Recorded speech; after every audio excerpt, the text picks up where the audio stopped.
bilək və s. Səməd Vurğunu bilirsən, bunun elə heç nə yazmasa, bir dənə ad bəlkə də dünyada bir belə şeylər olar ki, 3 yaşında, 5 yaşında uşaqdan tutmuş 90 yaşındakı adama qədər bilir. El bilir ki, sən mənimsən, yurdum yuvam, məskənimsən, anam doğma vətənimsən, ayrılarmı könül candan, Azərbaycan, Azərbaycan. Səməd Vurğun bəli, vaxtsız qocalmışdı. Ona görə də deyir ki, dağ başından enib düzə, bir ox kimi süzə-süzə, neçə ceyran nişan aldım, cavab gəldi güllələrdən, şair, nə tez qocalırsan. Əl-əsir güllələrin heç biri düz getmir. Güllələr hədəfə çatmır. Ona görə də bu hədəf gəldi, xəbər gəldi güllələrdən, şair nə tez qocalır. Və yaxud da ki, şairlərin meylisədim gecə döyündə çöldə qaldı. Dağ başına düzə, bir ox kimi süzə, neçə ceyran və yox, onu demək istəmirəm.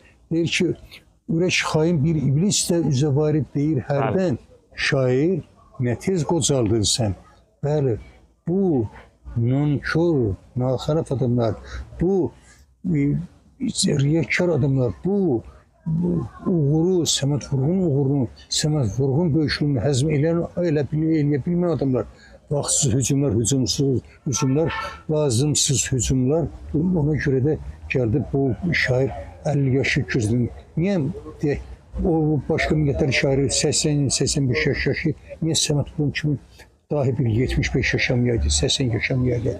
Niyə bu yaşamayaydı? Səməd Vurğun yaradıcılığını onun fəlsəfə baxımında ayrıca təhlil etməyə olar. Onu poetik baxımda, onun müxtəlif baxımlardan eyni zamanda Səməd Vurğunun dil baxımında da bunu təhlil etmək olar. Məsələn, Səməd Vurğunun o yaradıcılığında bir dənə elə şeir, elə bir əsər var ki, misal üçün Vaqif dramı. Burada bir dənə inkar şəkilçisi yoxdur. Bir dənə inkar sözü yoxdur. Ancaq inkar var. İndi bizdə idi Şeyx ilə Qarı. Mən də qapımızdan pustum onları. Dedilər, gəl xana arvad ol. Bəs Kurama